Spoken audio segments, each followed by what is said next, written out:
The Member of Parliament for Kapsaret, Bwana Oscar Sudi, has kicked up quite a storm.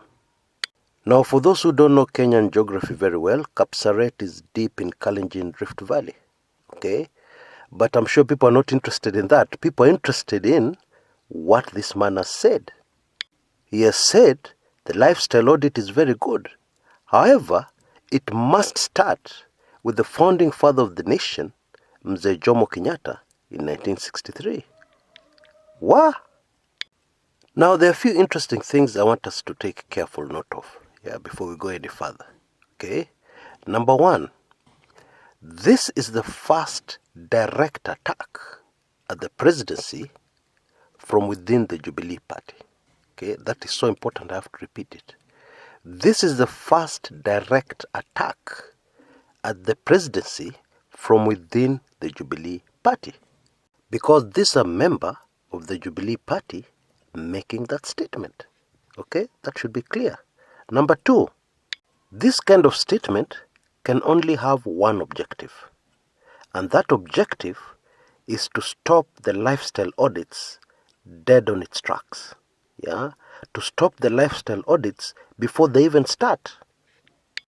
Number three, it would seem that the only reason why the first two things are happening is because those in DP Ruto camp are convinced, they are sure, beyond any reasonable doubt, that actually the lifestyle audits will hit them very hard.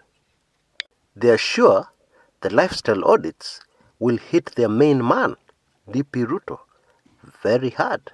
Yeah, because otherwise, why make such a statement? Yeah, why fight the lifestyle audits? Yeah, indeed, what is happening here is that some people are trying to turn the lifestyle audits into a political thing. Yeah, indeed, it's already political. And this is very sad because it hits right at the heart of the problem that is in Kenya. Yeah, this is very bad news for the long-suffering, ordinary people of Kenya. That somebody should turn this thing political.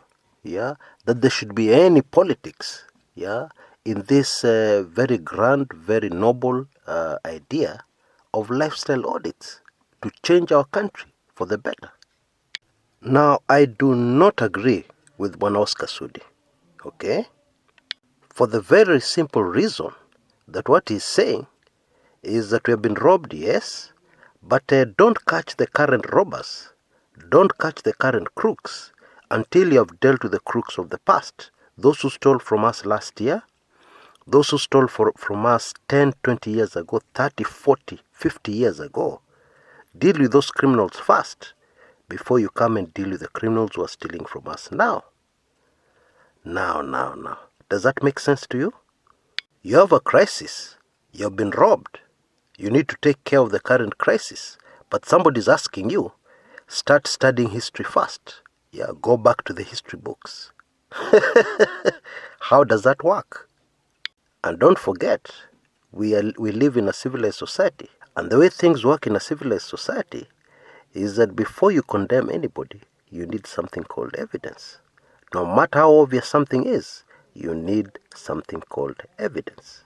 And evidence is much easier to gather, from the present, something that has happened recently. Yeah, it is much harder to gather evidence from something that happened a long time ago. Now, I'm not saying those who stole a long time ago should go scot-free. No. All I'm saying is that the way this thing should work is you start with the present, and then work your way backwards. Actually, the best way of dealing with a Jomo Kenyatta audit, is to go back to that document we have been ignoring. That document which has been gathering dust. Yeah. Of course, I'm talking about the Truth, Justice and Reconciliation Report. Because the truth is, stealing that happened in the 60s, getting rich on public funds that happened in the 60s is much more complicated to deal with. I'll just give you one example. Some of the grabbed land, that may have been grabbed in the 60s has been sold over the years to other third parties. Some of it has been sold to foreign investors. actually it becomes a very complex web. Yeah, and indeed, this seems to be the objective of Bwana Sudi. Yeah, to send us into such a complicated maze that we start getting confused, we start getting mixed up. The whole thing just makes us feel tired, and so we abandon the whole idea about lifestyle audits. This is the motive of Bwana Sudi's statement. But there's something else much more disturbing about the implications of Bwana Sudi's statement. What he's actually telling us is that, hold on a minute, this is the way Kenya works. Let things be. Don't upset the apple cart. Let us deal with other issues. Forget this fight against corruption. That's actually what Bwana Sudi is telling us. Now, for anybody who loves their country, Kenya, that is one of the saddest things I've ever heard. Okay? That is completely unacceptable. Now, before I go, I want you to take note of something else that's very fascinating that's unfolding in Kenya. Because the political issue on the table is corruption, everybody's talking about it. And I'm having a lot of fun observing the body language of politicians when they discuss corruption. A vast majority of them have guilt and fear screaming from their bodies, even as they speak in a different tongue. Eh? Even as they say corruption is bad, yes, I support the president's fight against corruption. Meanwhile, their body is just screaming, hey, hey, hey, wacha, wacha, wacha, wacha. Usiguze hapo, wacha, wacha, wacha, wacha, wacha. Loosely translated, don't touch there. Don't go there. Please, don't. Then we have the body language of other politicians, like the Machakos governor, Alfred Mutua. When they speak about corruption, you can see the confidence. The body is calm. Yeah, all the signs, all the body language signs are okay.